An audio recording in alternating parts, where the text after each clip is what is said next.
பெரம்பூரில் வெற்றி வாய்ப்பு யாருக்கு? ஜெயிக்கப் போவது யார்? அதிர்ச்சி பின்னணி வெளியான தேர்தல் கள முடிவுகள். 2026 சட்டமன்ற தேர்தலை முன்னிட்டு தமிழக அரசியல் களம் இப்போதே சூடுபிடிக்க தொடங்கியுள்ள நிலையில், சென்னையில் உள்ள 16 தொகுதிகளுக்கான மக்களின் மனநிலை குறித்த விரிவான கருத்து கணிப்பு முடிவுகள் தற்போது வெளியாகியிருக்கிறது.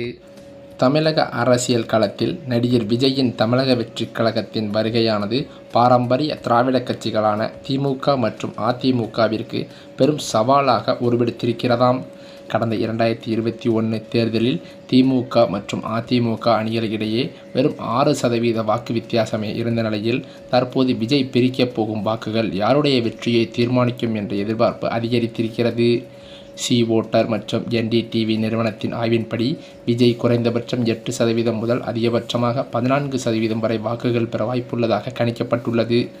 இது தமிழக தேர்தலில் ஒரு மிகப்பெரிய மாற்றத்தை ஏற்படுத்தும் காரணியாகவும் பார்க்கப்படுகிறதாம். தவேகா 8% வாக்குகளை பெறும் சூழலில், அந்த வாக்குகள் யாரிடமிருந்து பெறுகிறது என்பதை பொறுத்தே வெற்றி அமையுமாம். அதிமுகவிலிருந்து 4%வும் திமுகவிலிருந்து 2% விஜய்க்கு சென்றால், திமுக கூட்டணி 173 இடங்களுடன் அமோக வெற்றி பெறும் என்று தகவல்கள் வெளியாகி வருகின்றன. குறிப்பாக வட சென்னை மற்றும் மத்திய சென்னைக்கு உட்பட்ட பகுதிகளில் திமுக தனது செல்வாக்கை வலுவாக தக்க வைத்துள்ளதை இந்த ஆய்வு காட்டுகிறது.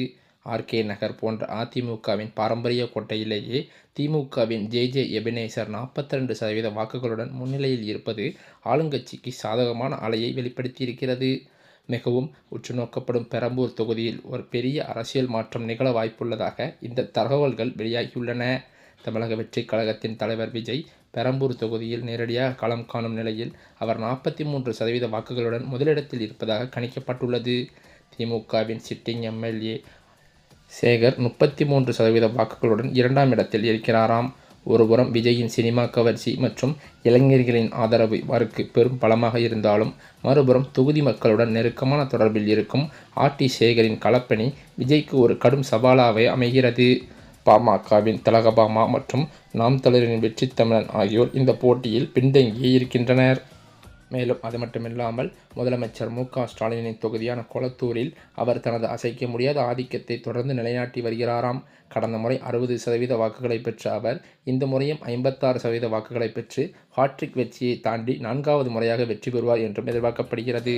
அதே சமயம் தமிழ்நாட்டின் தேர்தல் சூழலானது அனல் பறக்க தொடங்கியிருக்கும் நிலையில், பிரச்சாரம் அமோக வெற்றி பெறும் அளவிற்கு திமுகவிற்கு வலு சேர்த்து கொண்டிருக்கிறது. இந்த மாதிரியான பரபரப்பான சூழலில், தமிழக வெற்றிக் கழகத்தின் தலைவரான விஜய் அவர்கள் பெரம்பூர் மற்றும் திருச்சி கிழக்கு தொகுதி என 2 தொகுதிகளில் போட்டியிடுகிறார். இதனை தற்போது பெரம்பூர் தொகுதியில் அவர் வேட்புமனுவை வாபஸ் வாங்குவதற்கு அவரது ஆதரவாளர்களுடன் ஆலோசனை நடத்தியிருப்பதாக அதிர்ச்சி தகவல்கள் பரவி வருகிறது. இதன் காரணத்தினால் தவேகா தலைவரான விஜய் அவர்கள் தனது தேர்தல் பயத்தில் இருந்து வருகிறார் என்றும் நெருங்கிய வட்டாரங்கள் கூறுகின்றன. இன்னும் சில நாட்களில் தமிழ்நாட்டில் நடக்கவிருக்கும் 2026 சட்டமன்ற தேர்தலை எதிர்கொண்டுதான் தற்போது தமிழ்நாட்டின் அரசியல் களமானது சூடுபிடித்து அனல் பறக்க தொடங்கியிருக்கிறது. அதே சமயம் பெரம்பூர் சட்டமன்ற தொகுதி சென்னையில் உள்ள ஒரு முக்கிய தொகுதியாகவே பார்க்கப்பட்டு வருகிறது. மேலும் இது 2026 சட்டமன்ற தேர்தலுக்கான செய்திகளில் முக்கிய இடத்தையும் பிடித்து வருகிறது என்றே சொல்லலாம். மேலும் அது மட்டுமில்லாமல், அது தற்போது நட்சத்திர தொகுதியாகவும் மாற்றியிருக்கிறது. ஏனென்றால் அந்த தொகுதியில்தான் விஜயே போட்டியிடுகிறார். பெரம்பூர் தொகுதியில் மொத்தம் 2.26 லட்சம் வாக்காளர்கள் இருந்து வருகின்றனர். இது சென்னை மாவட்டத்தில் உள்ள தொகுதிகளில் அதிக வாக்காளர்களை கொண்ட தொகுதியாகவே பார்க்கப்படுகிறது. மேலும் அன்புமணி ராமதாஸ் பெரம்பூர் தொகுதியில் தேர்தல் பிரச்சாரம் மேற்கொண்டிருக்கிறார். நாம் தமிழர் கட்சியின் சீமானும் பெரம்பூர் தொகுதியில் தேர்தல் வாகன பரப்புரையை மேற்கொண்டு வருகிறார் என்பதும் குறிப்பிடத்தக்கது. தமிழ்நாட்டிற்கான சட்டமன்ற தேர்தல் நெருங்கி வரும் நிலையில், தமிழகத்தை பொறுத்தவரையில் அரசியல் களம் களை கட்டத் தொடங்கியிருக்கிறது. அரசியல் கட்சி தலைவர்கள் தீவிர தேர்தல் பிரச்சாரத்திலும் ஈடுபட்டு வருகின்றனர். தேர்தல் களமானது சூடுபிடித்துள்ள நிலையில், பல்வேறு கருத்து கணிப்பு முடிவுகளும் தற்போது வெளியாகி வருகிறது. அதன்படி இதுவரை வெளியான பல்வேறு கருத்து கணிப்பு முடிவுகளில் திமுக மீண்டும் மகத்தான வெற்றி பெற்று ஆட்சியை அமைக்கும் என்று கணிக்கப்பட்டிருக்கிறதாம். திமுக கூட்டணி பல்வேறு இடங்களில் வெற்றி பெறுவது மிகவும் உறுதி செய்யப்பட்டுள்ளதாக கட்சி வட்டாரங்களும் தெரிவிக்கின்றன. மேலும் அது மட்டுமில்லாமல், தமிழ்நாட்டின் அரசியல் களத்தில் புதிதாக தோன்றியுள்ள விஜய் தொடங்கிய தமிழக வெற்றிக் கழகமானது பெருவாரியான வாக்குகளை மற்ற கட்சியினரிலிருந்து மிகவும் பிரிக்கவும் அதிக வாய்ப்புகள் இருப்பதாகவும் சொல்லப்பட்டு வருகிறது. அதே சமயம் மதுரையில் முக்குளத்தூர் சமூகத்திற்கு பின் அதிகளவில் வசித்து வரும் சௌராஷ்டிரா மக்களின் ஆதரவு இந்த முறையானது விஜய் பக்கம் திரும்புவதாகவும் பார்க்கப்படுகிறது.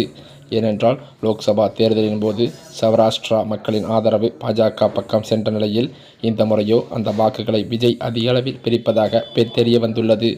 அண்மையில் மதுரையில் சௌராஷ்டிரா மக்களின் எழுச்சி மாநாடு நடைபெற்றது. இதில் அமைச்சர் மூர்த்தி, அதிமுக முன்னாள் அமைச்சர் ஆர்.பி. உதயகுமார், நாதக தலைவர் சீமான், பாஜக நிர்வாகிகள் உள்ளிட்ட பலரும் பங்கேற்று வந்தனர்.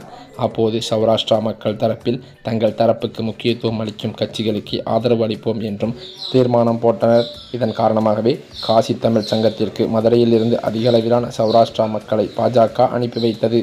அதேபோல இவர்களுடன் அதிமுக நிர்வாகிகளின் ஆதரவு கிடைத்தால் நாம் வெற்றி பெறலாம் என்று ராமசீனிவாசன் கணித்து தேர்தலில் களமிறங்கியிருக்கிறார். ஆனால் மதுரை தெற்கு தொகுதியில் ராமசீனிவாசனுக்கு தாவேகா மற்றும் நாம் தமிழர் ஆகிய இரு கட்சிகளும் மிகப்பெரிய பிரச்சனையை உருவாக்கியிருக்கிறதாம். ஏனென்றால் தாவேகா சார்பாக போட்டியிடும் வேட்பாளர் கோபிசன் சௌராஷ்டிரா சமூகத்தைச் சேர்ந்தவராம். இவருக்கு சௌராஷ்டிரா சமூக மக்களின் ஆதரவு கணிசமாகவே இருக்கும் என்றும் பார்க்கப்படுகிறது.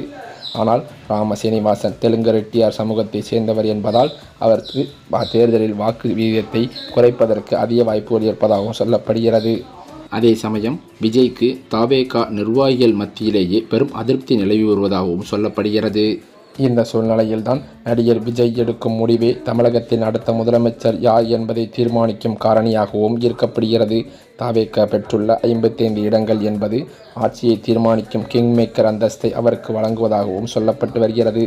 இதன் மட்டுமல்லாமல் அந்த அதிமுகவிற்கோ அல்லது திமுகவிற்கோ ஆதரவு அளித்தால் மட்டுமே ஒரு நிலையான ஆட்சி அமைய முடியும். ஒருவேளை விஜய் எந்த கட்சிக்கும் ஆதரவு அளிக்காமல் நடுநிலை வகிக்க முடிவு செய்தால் தமிழகத்தில் மீண்டும் ஒரு பொதுத் தேர்தலை சந்திக்க வேண்டிய கட்டாயத்திற்கு தமிழகம் தள்ளப்படும் என்றும் சொல்லப்படுகிறது. இந்த சூழ்நிலையில்தான் தற்போது தமிழக வெற்றிக் கழகத்திற்கு தேர்தல் ஆணையம் ஒதுக்கிய விசில் சின்னத்தை தடை செய்வதற்கு நீதிமன்றத்திலிருந்து அதிரடியாக தீர்ப்பு ஒன்று வழங்கப்பட உள்ளதாக அதிர்ச்சி தகவல்கள் பரவி வருகிறது. மேலும் அது மட்டுமில்லாமல் தாவேகா தலைவரும் நடிகர் விஜயுமான அவர் போட்டியிடும் பெரம்பூர் தொகுதியில் தாவேகா அதாவது நிர்வாகிகள் மத்தியிலேயே கடும் அதிருப்திகள் நிலவி வருவதாக தகவல்கள் வெளியாகியுள்ளது.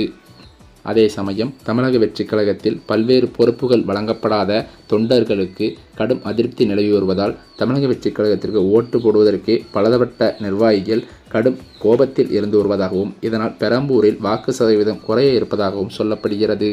இதன் காரணத்தினால் பெரம்பூர் தொகுதியில் தமிழக வெற்றிக் கழகமானது டெபாசிட் கூட வாங்குவதற்கு வாய்ப்பில்லை என்றே பல்வேறு கருத்து கணிப்பு முடிவுகளும் வெளியாகி வருகின்றன. இதன் காரணத்தினால் தமிழக வெற்றிக் கழகத்தின் தலைவர் மற்றும் மூத்த நிர்வாகிகள் பலரும் படும் அதிருப்தியில் இருந்து வருவதாகவும் சொல்லப்படுகிறது. மேலும் அது மட்டுமில்லாமல் தற்போது வெளியான கருத்து கணிப்பு முடிவுகளின்படி திமுகவே சென்னையில் பெரும்பாலான தொகுதிகளில் மாபெரும் வெற்றி பெறும் என்று தகவல்கள் வெளிவந்து கொண்டிருக்கிறது.